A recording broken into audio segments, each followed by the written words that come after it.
We got some real life drama that unfortunately might be relatable for some. And these are your stories. So I know the forum keeps filling up. That's because you guys are sending in hundreds of submissions, okay? Hundreds. I can't get to them all if hundreds are coming in all at the same time, you guys. It's impossible. There's only like 3 or 4 in a video sometimes. But just know it'll be open again in the next few weeks. You guys can submit a story. It is linked in the description. I might open it in 1 week before I go on a trip. I might open it back up and you guys can flood it while I'm gone, baby. All right? The first story is anonymous. I'm not sure exactly what to call this since the guy wasn't an ex because we never actually dated. So maybe just a crazy stalker story? Casual.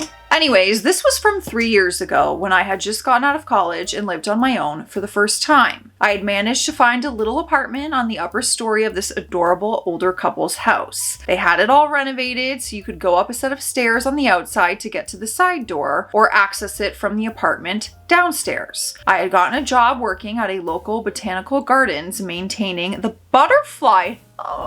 Hold on, how fun. I had gotten a job working at the local botanical gardens maintaining the butterfly habitat, which I loved. That's like a dream job. I've been to a few of those. You just feel like you're floating. I was always so scared of stepping on them though, because they would land on the ground.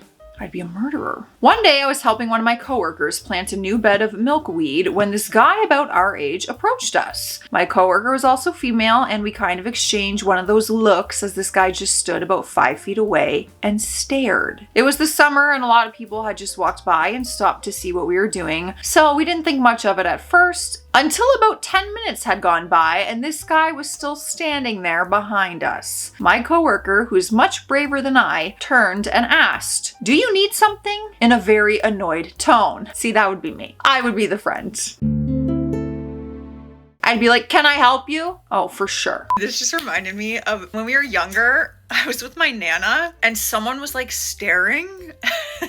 Maybe this is where I get my sass from, but they were just staring at my Nana. And my Nana literally looks at them and goes, "I have eyes too." And then she just stared at them, like right back at them. And that is the approach that I like to take when people stare. It's like, "Can I help you? Do you need something? Take a picture. It'll last longer. What do you need?" The guy seemed startled, like he wasn't expecting to get called out, and then said, "I was just enjoying watching you lovely ladies work," and laughed kind of nervously. We exchanged another look before she said, "Well, you're making us both kind of uncomfortable, so if you would move on, that would be appreciated." He looked kind of stunned and then looked at me like he was expecting me to contradict her. When my shy, antisocial ass didn't say anything, he kind of smirked, winked at me, and walked away. We were both incredibly relieved that he didn't put up a fight. By the time my shift was over, I was hot, sweaty, and extremely ready to just go home. But then I walked through the visitor center on my way to the parking lot, and that same guy was sitting on one of the benches. He stood up that moment that he saw me and he walked over. That smirk plastered against his face again. I think he could tell I was weirded out by him because before I could get a word out, he rushed to explain that he thought I was really cute and he wanted to take me out on a date, but didn't want to ask me in front of my betchy friend, we'll say. I'm not really that socially adept and didn't really know how to tell him that I was tired and not interested, so I fumbled for an excuse in my head and I ended up saying that I had to get home to let my dog out. To clarify, I didn't have a dog at the time, but the older people I lived above did, and it was the first thing that entered my head. He got this weird look on his face that I didn't know how to interrupt, and he said, "Oh, okay, maybe another time then." I hummed non-committedly and made a beeline for my car. Now, usually when I get into my apartment, I would go straight up the outdoor stairs, so I didn't bother the nice couple downstairs. But when I worked the late shift, getting home around 5, they insisted that I come in through their door so that they could give me a portion of whatever they had made for dinner that night. That's so cute. You guys know in Windsor, in our Windsor apartment, we have neighbors as well, and they're an older couple, and they have been giving us fresh tomatoes from their garden. We moved to a different unit, still the same building, and they keep giving us these delicious tomatoes. They're so sweet. They were always worried that I was too skinny for some reason. On that day, I stopped to pet their golden retriever who was out in the front yard, waiting for me like usual. I'm not sure if I learned my schedule or heard my car coming or what, but the dog knew when I would be home down to the minute and would be waiting for me every day in that same spot under the Japanese maple. Anyway, I gave him a few ear scratches and told him he was a good boy, and went inside where a full plate of fresh spaghetti, garlic bread, and steamed broccoli was waiting for me. The wife, Gloria, insisted that I take my plate and go upstairs so I could watch my murder TV, as she liked to call it. I am a big true crime documentary fan. Hey! About an hour later, as I'm watching my murder TV, I hear their dog barking its head off at something out front. It kind of surprised me because he was normally a very chill dog. So I got up to look out my front window. The guy who asked me out at the garden was staring over the front gate and glaring at the golden retriever who was trying his best to bite the guy's head off. The creep had followed me home. After about a minute of bizarre standoff, the husband, Don, came out to see what's going on, and the guy took off without saying a word. Thoroughly creeped out now, I was hoping and praying that he would not show up at the gardens again tomorrow. My prayers were not answered. When I walked into the visitor center the next day, there he was. He smiled at me as I walked past, but I avoided eye contact and basically ran into the employees only section of the building to get my tools for the day. See, I don't even know if this is the right approach, but I'm going up and I'm going to say, I have already contacted the police. I have already told them that you followed me home from work. What? I would lose it. And that is probably not the right approach, but I would have a hard time not. I think my boss could tell I was tense because he asked me if anything was wrong, so I told him the whole story, and he said if I saw that guy again, I should come get him immediately. Guess who was sitting on one of our butterfly benches when I rounded the corner to the gardens? Yup, creepy stalker guy. As soon as I saw him, I spun and booked it back to the main building. I told my boss, but when he went to check, he said the guy was gone. My boss then told me to go home because I clearly didn't feel safe, and he walked me to my car just to be sure the guy wasn't waiting for me in the parking lot. When I got back home, I was surprised that the golden retriever didn't come to greet me even though I could see him laying in his usual spot under the tree. As soon as I got within 5 feet, I knew something was wrong. The dog was laying on his side, breathing heavily and basically unresponsive when I tried to shake him awake. No, I'll cry. I ran inside and told Don that we needed to take the dog to the vet right away. We all loaded up in his truck, and on the way to the vet, the poor dog vomited this bright green liquid all over the floorboard. That's when I remembered this one true crime documentary about a woman who had killed her husband using antifreeze, and the antifreeze was a similar shade of green. When we got to the vet, I told them what had happened, and they pumped the dog's stomach immediately. They told me if I had found him 10 minutes later, the dog probably would have died. I'm so happy the dog is still here. He gave me a heart attack. They asked both of us if there was any way that the dog could have gotten a hold of antifreeze accidentally, but Don said that he was sure they didn't even own any antifreeze. We weren't allowed to take the dog home that day since the vet wanted him to stay overnight for observation, so we drove back home, both of us wondering what the hell could have happened. Then I remembered the way the stalker had glared at that sweet dog over the gate. I told Don everything that had happened, and he told me if I ever saw that guy around the house again, to call the police. It never came to that though, because the next day he was at my work again. Terrifying. He had this big beaming smile on his face when he saw me walk in and cut off my escape route to the back room before I could even get there. He then asked me out on a date again, saying that now I should be free of distractions. I was so disgusted and horrified that I froze right there. I think he must have taken my silence as a yes or something, because he grabbed my arm and tried to pull me back out into the parking lot. But before I could even react, my boss was grabbing his wrist and tearing his hand off of me. He shoved the guy out the door and said if he ever saw his face again, he would kick his ass and have him arrested. Now, my boss was a very big guy. I am talking like 6'4" and could have been a wrestler in another life. And I think that threat really rattled the creep because he hightailed it out of there, and I haven't seen him since. Luckily, the dog made a full recovery and waited for me underneath the tree every day till I moved out of that apartment. Girl, I feel like you got a lot of guardian angels around you. The dog, the old couple, your boss at work. Terrifying story. So glad you're okay. But I feel like you had so many people like looking out for you, and that makes me so happy because you were just right out of college. You were young. Girl, living on your own. scary stuff. Next story wants to be left anonymous. Hi Joss, I have a story that happened to me and my ex-boyfriend James that I unfortunately never found the answer to. It started one night where we had been to my cousin's birthday. We came home drunk when he suddenly accused me of cheating on him. I was so confused and I tried to ask questions, but he kept screaming at me that he knew I had been cheating. We didn't resolve anything that night since we were both drunk and he was angry. He did stay over despite just having accused me of cheating on him. Next morning, I asked about it again because I wanted to know what he thought he knew. He had 2 friends that lived on a small island close to our town. There's a ferry between our town and the island. I had never met these 2 friends, but they had called him a few days prior and told him that I was cheating on him. Why he didn't ask me right after the phone call, I don't know. He just sat on it silently and allowed it to make him more and more angry until he blew up. I demanded he call them and put them on speaker because I wanted to know what 2 strangers possibly thought that they knew about me. They answered the phone and of course we asked about the rumor about me that they were spreading. They told us that another guy on the island named Christian said that he had hooked up with me. I didn't know this Christian and we kept asking about it, but they said they only knew what he had told them. I asked him to set up a meeting with him so we could meet him face to face and they of course said that they would try. While all of this was going on, one of them slipped up and blew the whole thing. Quote, he said he hooked up with you at a Halloween party at Nathan's place. And that is when the entire lie fell apart. Nathan had hosted Halloween parties prior 2 years, but he hadn't hosted one that year. I did that. Nathan wasn't even at my party because he was in the hospital that evening. The phone call ended shortly after and we never heard from them again. These so-called friends of James never reached out to him again. Life went on and we moved in together next year. Summer arrived and then weird things started happening again. In our town, there's a park that is famous for young people to go drinking after school and work on Friday afternoons when it's summer.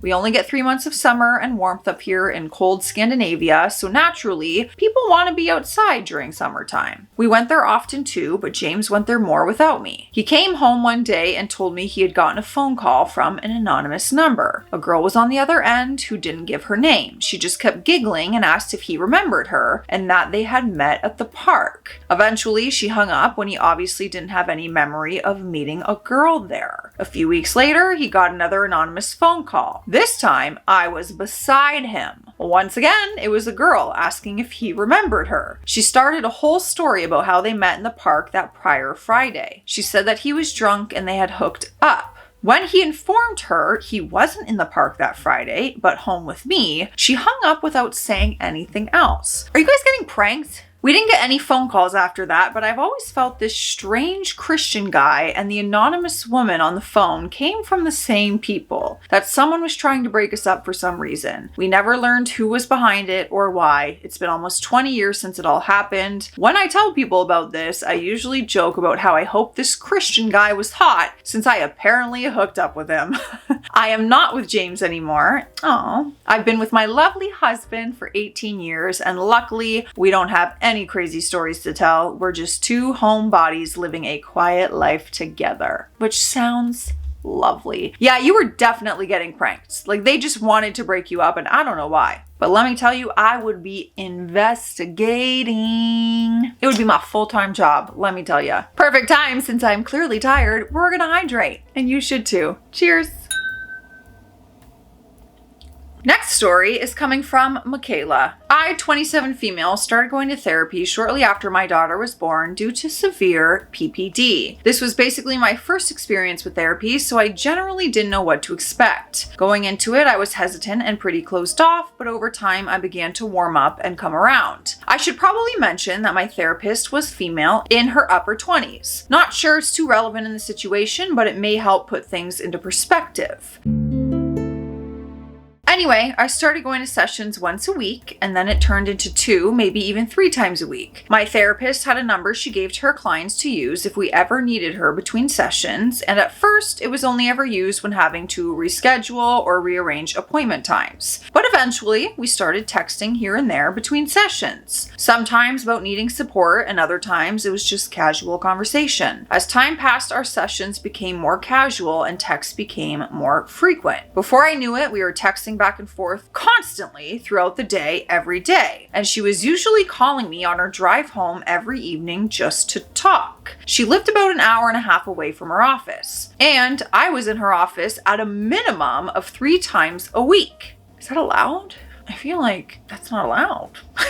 Sessions became less therapeutic and more so just like hanging out with a close friend. We would sometimes leave the office together to go to Starbucks, or we would go to the park together with our kids, etc. One day, she sent me a text from her work number that provided me with her personal cell phone number. Okay, I feel like maybe then just be friends and go find a different therapist. Things escalated after that. Her kid ended up getting sick and ended up needing to be admitted to the hospital for a couple of days, and she invited me to come visit with them while they were there. I drove 1.5 hours to get there. By this time, we were following each other on social media and communicating there by sending messages, memes, and TikToks. We were calling each other's best friends at this point. Fast forward, this has been going on for about 3 months at this point, and my spouse was growing increasingly concerned about what was going on. They made a comment to me about how it was unprofessional and that they were getting uncomfortable. I told my therapist and friend this, and everything seemed to go downhill after this. She slowly started distancing herself from me without any communication as to why. I noticed it happening and I knew exactly why she was doing it, but I wanted to talk about it and she just wouldn't, which caused some stress on my end and hurt feelings. Well, shortly after this, my baby ended up having seizure-like episodes and we ended up getting admitted in the children's hospital for monitoring.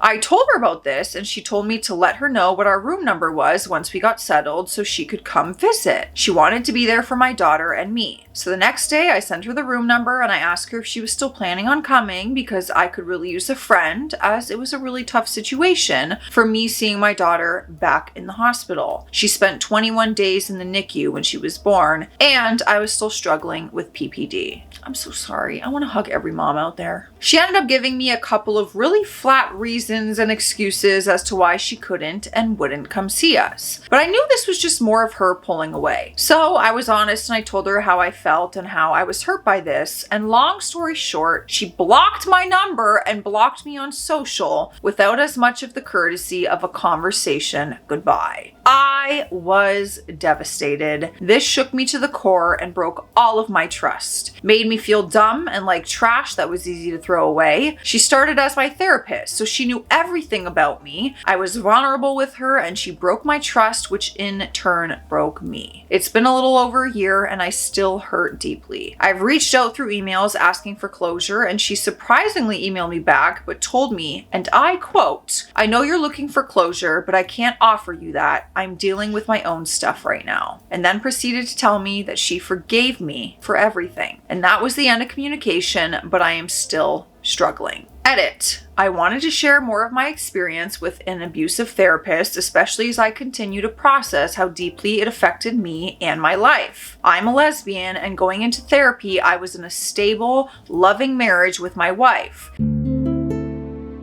We weren't dealing with any major marital issues. We had the usual stresses of life, but we were in a good place. Unfortunately, that all started to unravel after I began seeing this therapist. She gradually began trying to drive a wedge between my wife and me. She would tell me things like, "Your wife is a narcissist," or imply that I was too good for her, physically, emotionally, and intellectually. She framed it as empowering, but in hindsight, it was manipulative and destructive. I found myself questioning everything and was genuinely on the verge of divorcing my wife by the time I stopped seeing the therapist. There were other serious boundary violations too. She would tell me that she loved me, and when we exchanged hugs, which at the time I brushed off as warmth or support, but looking back, it felt deeply inappropriate, especially in the context of everything else. She also frequently gossiped about her other clients, even sharing private details about them. Okay, so illegal. And 2, she definitely liked you. And when you didn't leave your wife, she got mad. She would complain about them to me as if I were her friend and not a patient. It's disturbing how many ethical lines she crossed. I reported her about 6 months after I stopped seeing her because I was terrified someone else might go through what I did. But to my knowledge, nothing ever came from it. She's still practicing. Her office is literally across the street from my pharmacy. So every time I pick up my medication vacation, I see her car parked outside. It's a constant reminder of everything I went through. It's taken me a long time to even begin unpacking all of this. Oh girl, I'm sorry you had that experience, because a therapist is supposed to be a neutral, outside perspective, safe space. And that is not meant to be the experience you have. And I hope you go back into therapy with someone else and have a much better experience. All right, and the next story is coming in from Erica. I know how much we all love a good fence story.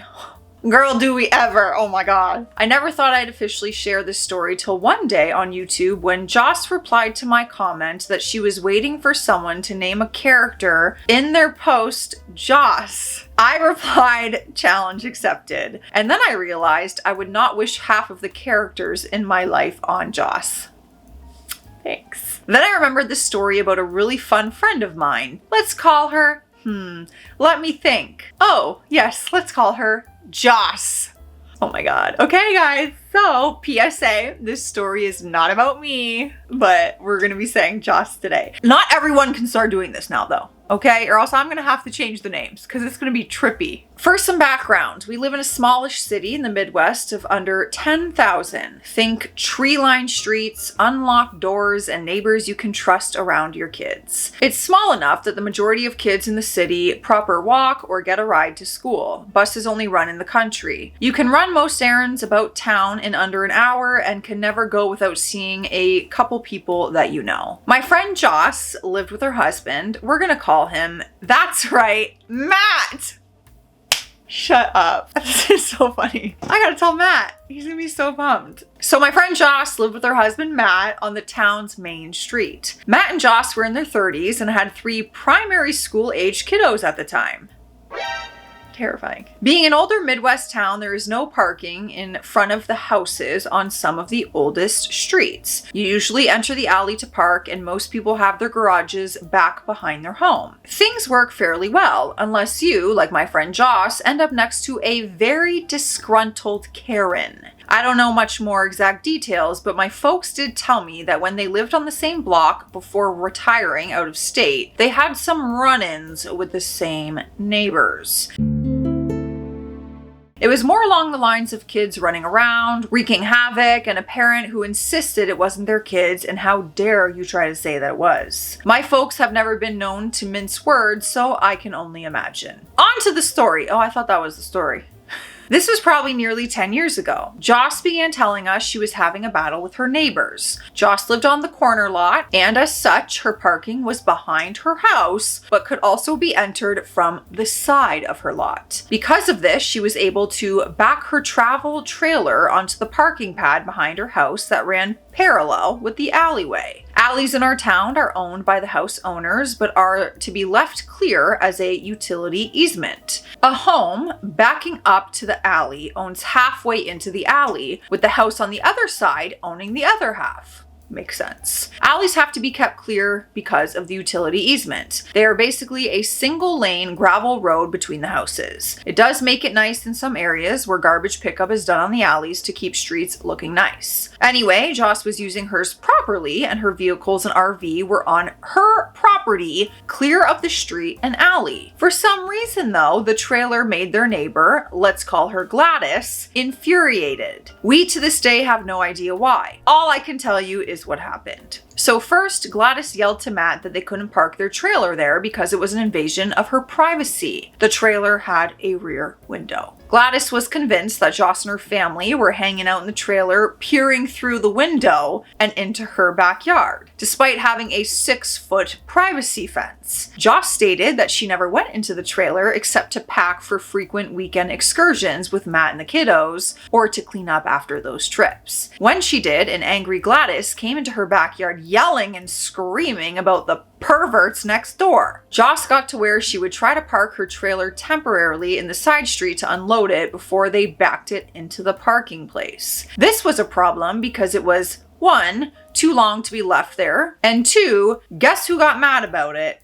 That's correct, Gladys. Even though Gladys could have easily entered and exited the alley from the other direction. If all Gladys had done was holler and rave about them parking the trailer legally on their own property while minding their own business, it would have simply been a story about a rude and annoying neighbor. But Gladys decided to push things further. After a couple months of the issue, Joss and Matt came home from a camping trip to find Gladys had been working diligently on a fence between their two yards. I am fairly certain Gladys owned the fence. The once attractive 6-foot wood fence now sported a large sign that was around 4 feet wide and 3 feet high. The sign was on a scrap of white wood and sat on the top of the fence, so that it lined up right with the rear of where their trailer would be when it was parked, and read in spray paint, "Peeping Toms."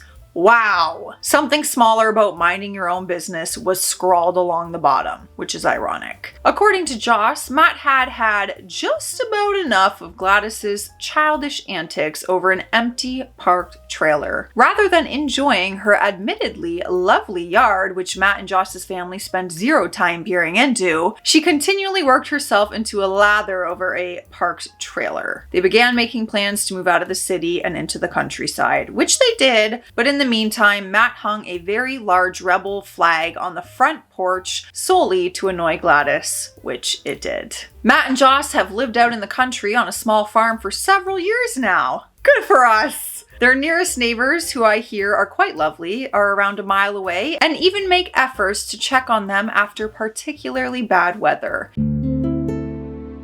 The flag has retired, Gladys has new neighbors, the sign on the fence is gone, but I drive by every so often and I see hand-scrawled signs pointed at her neighbor's home in her front yard. I'm always a little afraid to slow down and read them. I had tried to talk Joss into getting the people across the street to let her borrow the huge maple trees in their yards to make into peeping trees using huge beach balls. She laughed, but I think moving was probably good enough revenge for her. Good for Joss and Matt. Ending up in the countryside. That sounds lovely. All right, y'all. Let me know your thoughts. Stay classy out there. Stay sassy. I'll see you tomorrow.